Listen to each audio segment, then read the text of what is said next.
Hi guys, Thursday routine தான் share பண்ணியிருக்கிறேன். அன்றைக்கி மார்னிங் நீர் தோசை, அதாவது பச்சரிசியில் பண்ணுற தோசை தான் பண்ணியிருந்தேன். முந்தின நாள் நைட்டு பச்சரிசி ஊற வச்சுட்டு மறுநாள் காலையில் ஒரு 5 மினிட்ஸ் பச்சரிசியை கிரைண்டர் நல்லா அரைச்சிட்டு அது கூட தேங்காய் துருவலும் உப்பு ஆட் பண்ணி ஓவரால் ஒரு 10 மினிட்ஸ் அரைச்சிட்டு உடனே சுட்டுடலாம். பச்சை தேங்காய் ஆட் பண்ணிக்கலாம், ஹெல்தி. நான் மொத்தமாக அந்த மாவெல்லாம் அரைச்சி வைக்கிறதுக்கு பதிலாக இந்த மாதிரி டெய்லி பிளான் பண்ணுவேன், நல்லாயிருக்கும்.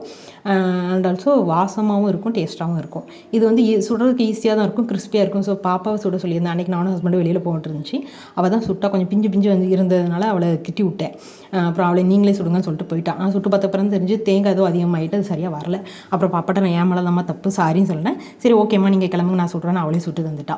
ஸோ நாங்களும் வெளியில் போயிட்டு பிரியாணிலாம் வாங்கிட்டு வந்து மதியம் சாப்பிட்டு முடிச்சாச்சு. இதில் என்ன சொல்ல வரேன் அப்படின்னா, முன்னாடி பாப்பாட்ட நான் அப்படிலாம் சாரி சொல்ல மாட்டேன், அவளும் அப்படி லீவ் விட்டுன்னு போயிடுவேன். பட் இப்போ சாரி நான் ஈகோ விட்டு நான் சாரி சொல்கிறதுனால அவளும் ஈகோ விட்டு என்கிட்ட வந்து காம்ப்ரமைஸ் ஆகிடுறா.